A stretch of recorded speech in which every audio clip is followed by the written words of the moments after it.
Hi there, Scorpio. Thank you for joining me for your monthly forecast for August.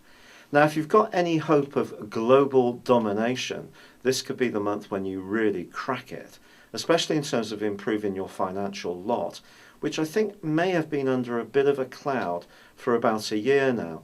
But more recently, with Saturn in your sector of resources challenged by Neptune, there's probably been times when you've wanted to escape the reality of your situation and just splash out on the good things, if not necessarily the things that are good for you, that we are all tempted to indulge in, whether it's calorific goodies or a nice glass of wine.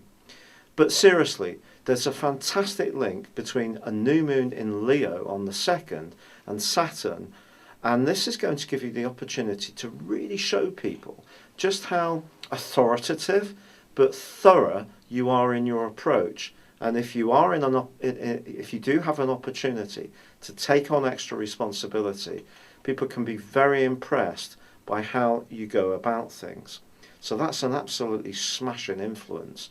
And on the 3rd, your co-ruler, your traditional ruler of Mars, pitches up back into the sign of Sagittarius, transiting out of your sign. Over the last couple of months, it's given you a lot of extra energy and drive, but now you can convert that to more tangible, your ideas to a more tangible form, and that can be very satisfying. Now, Mars is going to be forging an alliance with Saturn from the 17th to the 28th, which is truly important. If you do need to take your financial situation really seriously, there's very few aspects that will help you to marshal your drive, determination, but also self-discipline in quite as an effective way as this particular influence. But it may mean that you're going to have to pare things down a little bit and really be very serious. And that may mean sacrificing some of the treats that naturally keep us all going. Because I think if you do try to do everything, you could find that the opportunity that this presents to really sort something out could be lost because your focus gets scattered on more sociable and pleasurable openings and possibilities. So why is that? Well, it's really down to the role of Mercury and Venus. Mercury moved at the end of last month into your sector of friendship and sociability and your long-term future. It's joined on the 6th of this month by Venus. Venus in this area is absolutely delightful. It's asking you to celebrate the things you have in common with people, not the things that make you different. But both these planets are going to get caught up, along with Mars, in that right angle that's been going on between Saturn and Neptune, that's been affecting us all since the middle of May and will go on through till the middle of October. And it's a tough one. It's really going to peak throughout September, but this month it's still there. It's close enough to have an influence.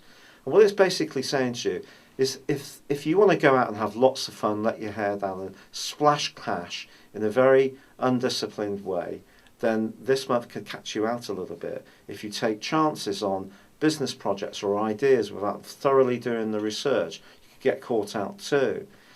If you're lucky enough to be in a situation where a loot is not really a problem, overindulgence could be the issue that you're needing to contend with.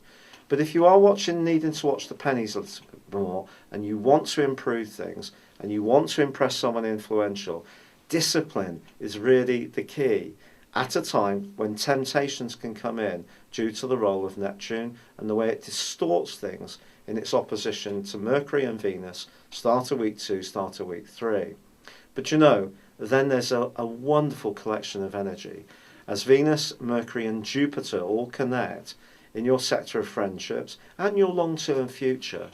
And if you are someone who's quite an idealistic person and you've been a bit disappointed by some of the developments in the last year around your circle of friends, this can restore your faith in personkind.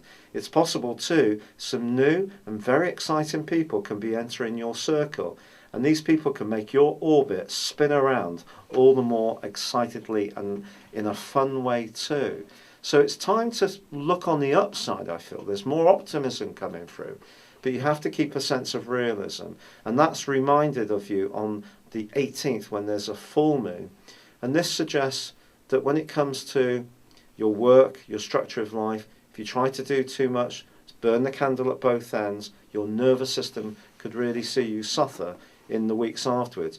It's actually a partial eclipse on the 18th, so a partial lunar eclipse. So just be conscious of that if you're pushing things in too many directions, Mars and Saturn together are really demanding that you narrow your focus and you really don't get caught up in too many distractions just when you've got this wondrous collection of energy, which is really encouraging you to go out and have fun. Only you can sort this out.